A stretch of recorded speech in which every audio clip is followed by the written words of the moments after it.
I have the record of being the longest serving governor, not only in Iowa, but in the United States, and then, of course, ambassador to China. And I was the governor when John Ruan and Norman Borlaug teamed up to bring the World Food Prize here. And they approached me about being president of the World Food Prize Foundation. And I've had 2 years here, and it's been a wonderful experience. We've got a great staff, and we've been able to honor some really good laureates. This year, Carrie Fowler from the United States and Jeffrey Houghton from Great Britain. There are a couple of seed scientists that have done great work to preserve seeds for future use. And then last year we honored Heidi Kuhn, who has got a program to demine landmines from countries that have had conflicts. So I think those have been a couple of really good honorees. And we also increased the amount of the World Food Prize from $250,000 to $500,000. We started the Dialogue Next in Mexico this year, where Borlaug did his original research that helped save over 1 billion people from starvation by developing a strain of wheat that had better standability and disease resistance. So, and I remember when I traveled to India, how much Borlaug is just revered for all the lives he saved in India, Pakistan, Iran, and that part of the world.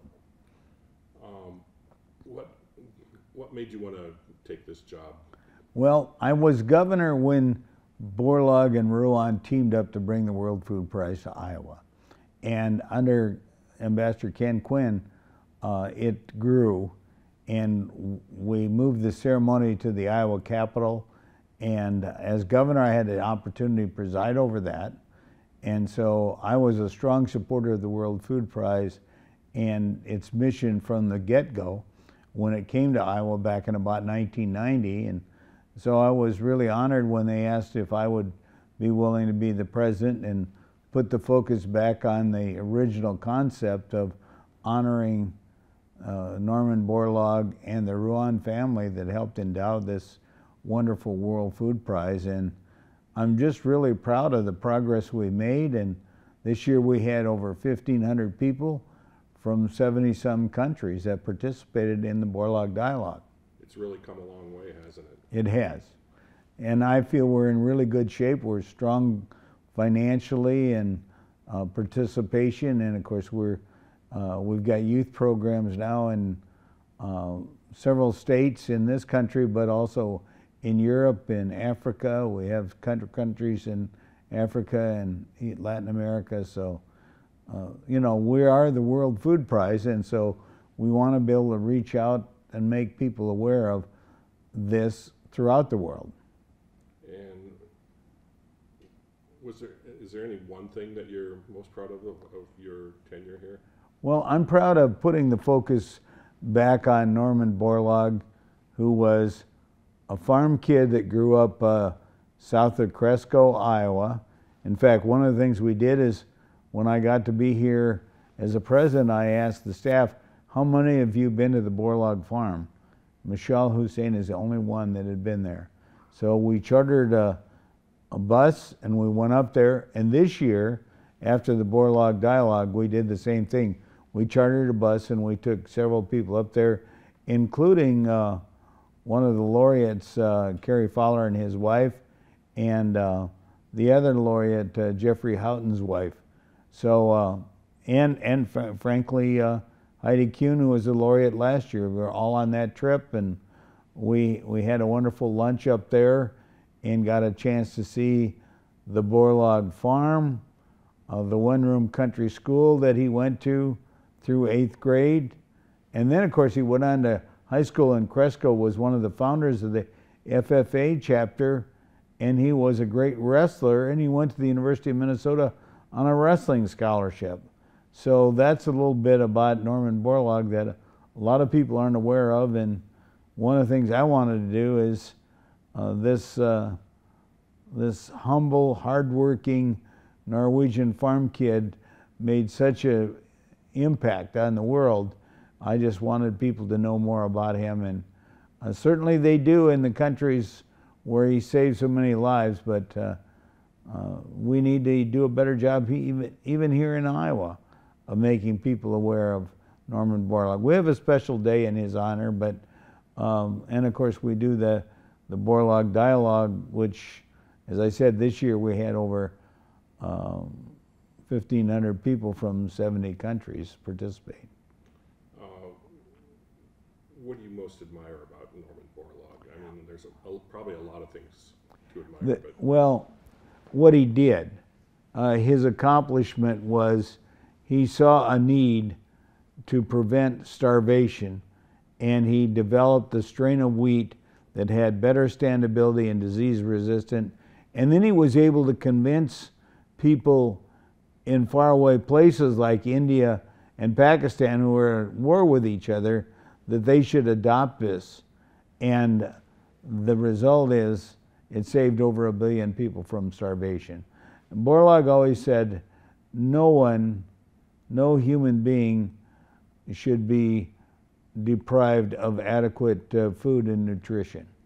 And he was a very hardworking, humble Norwegian, of Norwegian descent, who grew up in rural Iowa, in northern Iowa, not too far from where I grew up. He grew up in Howard County, south of Cresco. I grew up in Winnebago County, north of Forest City, Leland, Iowa. So I feel a real kinship to Norman Borlaug, and I'm really proud of what he accomplished. And his daughter and granddaughter and even great-grandchildren are now involved and come to the events.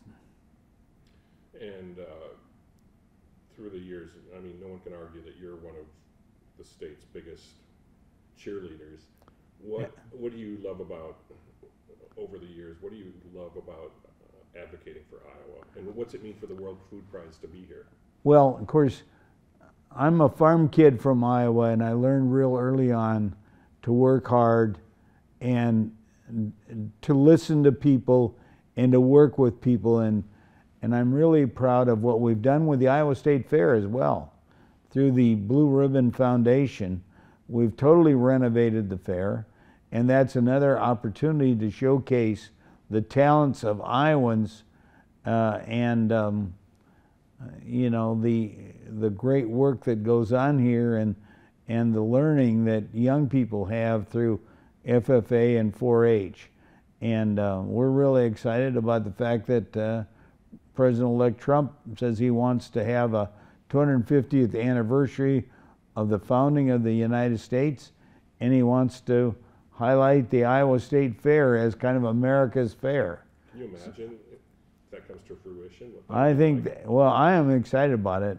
I was involved when we created the Blue Ribbon Foundation, and we also changed the uniform school startup date so school doesn't start until after the fair is over.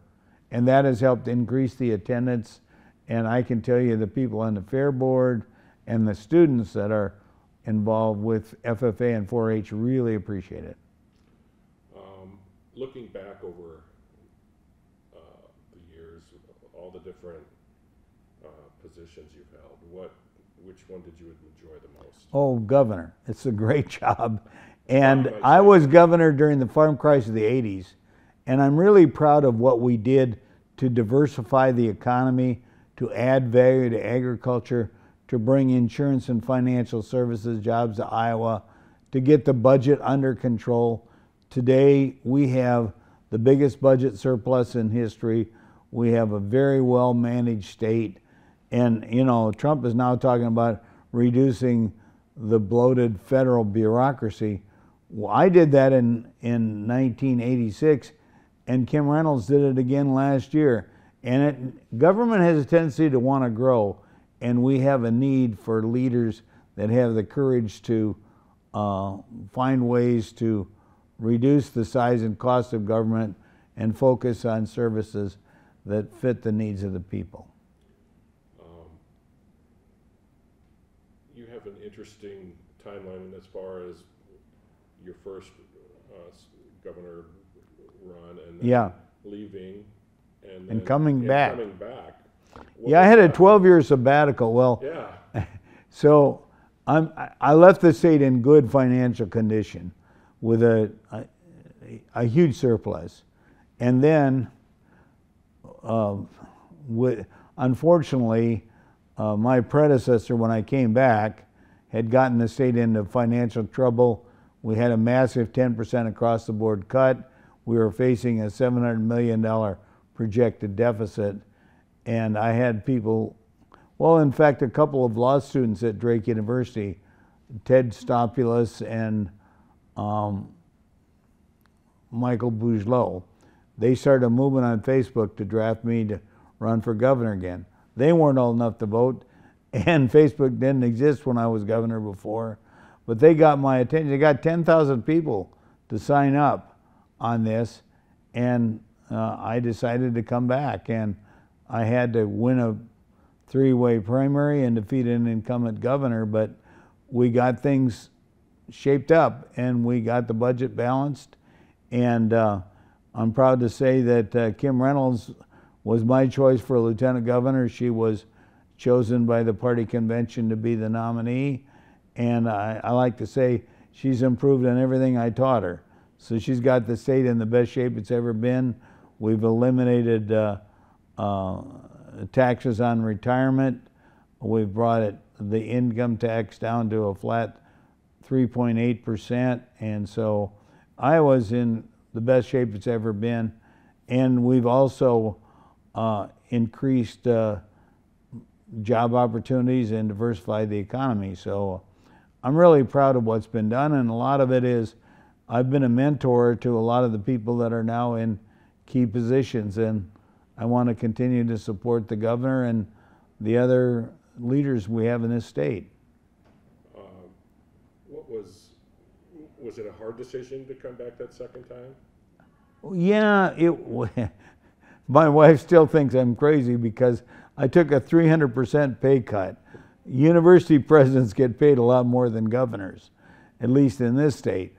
But I love the state, and I enjoyed my experience the first time around, and I saw a real need to get the state's financial house in order and put the focus back on economic development and education. And I'm really proud that Governor Reynolds has built on that, and we're in our teacher salaries have been improved. We've given parents more choice in education, and we've done some really good things there. And she's built on the economic development success we had, and Iowa continues to have one of the lowest unemployment rates in the country, and we're seeing more people. When I first became governor, we'd have people move to Illinois or Minnesota, and now they're leaving Minnesota and Illinois because of their tax and regulatory climate and moving their businesses or moving themselves to Iowa. So we've come a long ways. A lot of work over the years. Well, it is. I always say the harder you work, the luckier you get. And that's my advice to people that want to run for public office. It takes a lot of hard work, but it's worth it, and people appreciate it. And I found that when you're a public servant and you go to every county every year, you stay in touch with people and you listen to people, they really appreciate it. I have people come up to me and thank me for things I did back when I was a state representative that I had forgotten about, but they remembered, and it's something I really appreciate. One of the things we did was we got Highway 9 rebuilt.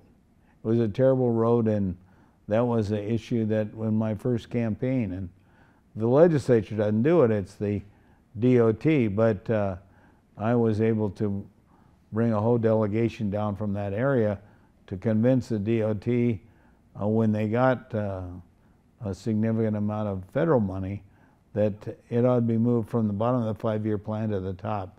And it got done and got built, and it's still a great road. What ever made you decide to run the very first time? Well, I had a couple of great 8th grade teachers. Lyra Seawick taught U.S. history and Fred Smith taught Iowa history and civics. They really inspired me to go into a career of public service. Lyra Seawick used to have us do these, we'd go to city council meetings or something like that and then write reports, as she called them, timelines. And I was really intrigued by that. And interestingly enough, those same teachers helped me when I ran for the legislature. And unfortunately, Fred Smith was also the head of Iowa Boys State, and he was killed in a tragic accident in Indianapolis at a meeting. He and 3 other Boys State directors were killed by a drunk driver driving a pickup truck with a snow blade on it. But Lyra Seawick, I remember going to her 90th birthday in Burt, Iowa, and she used to get every kid, when they got old enough to vote, registered to vote, and then if they were in a service or in a hospital or something, she'd make sure they got an absentee ballot. She was a great patriot who loved this country, and I've got to say that I became a lot better student. I went from a C student to an A student in history because of her. And I always give her credit, her and Fred Smith credit, for really getting my interest in public service and running for public office. And of course, I think governor is the best job in the state because you're the chief executive of the state, and you have the responsibility to present a condition of the state and then sign or veto all bills passed by the legislature. Isn't it amazing how much an impact teachers have? A huge impact. And I'd say anybody that had Lyra Seawick could probably recite the 3 R's of good government that she taught us: rights, respect, and responsibility. And I'm not the only one, but anybody that ever had her for a teacher, because she just drilled that into us. What was it like making the decision to become ambassador to China? Well, when the President of the United States calls you and says, I think you'd be the best one.